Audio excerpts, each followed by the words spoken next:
maybe, you know, if he would have got sucked into a war later on, okay, maybe it's possible that Danny would have sucked him into a war eventually because Amir might have not kept up the moving and stuff. But he didn't get sucked into a war tonight. I mean, he was executing the same game plan he was trying to execute from the start. Danny's a slow starter, so Danny upped the ante a little bit. He tried to get off a little bit more as the fight went on, but Amir was dominating until that left hook landed. Amir was doing well, you know, but just you could see Danny got closer and closer and closer, and then it finally, boom, it landed. Can I ask you just finally, they're looking for an opponent, aren't they, for Amir to maybe recover from Danny Garcia? He might just fancy fighting someone that, you know, he's already beaten in his mind and can beat again. And there's a big stadium opening in Brooklyn, isn't there, later on in the year, and a certain fella from Brooklyn hasn't got an opponent yet for that fight, we understand. Would you fancy it later in the year? You know, I would definitely fancy it. I'm a competitor. You know, I would definitely be willing to talk about it. If I'm handling Amir, though, I don't put him in any tough fights for a couple of fights. I think he needs to build his confidence. Even though he beat me in the past, it's still a tough fight.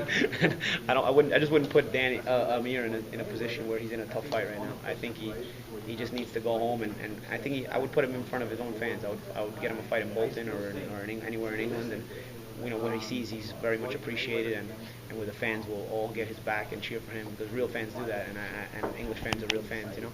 And I think it would build his confidence, and then after that, you get him in a fight with Paulie Malignaggi or whoever else you want.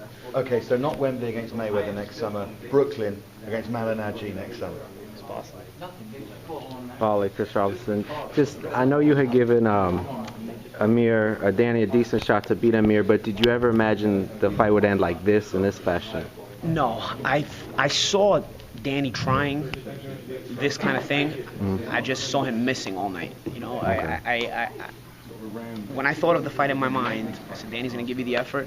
Danny's going to give you the thing about wanting to come forward and bring the fight to you and try to break Amir down. But I just saw him being a step slower all night, and then Danny and Amir just winning a wide decision. Mentally, how much is it going to take out of Amir just mentally, kind of just the disappointment of this? As much as he lets it, man, it's tough, you know.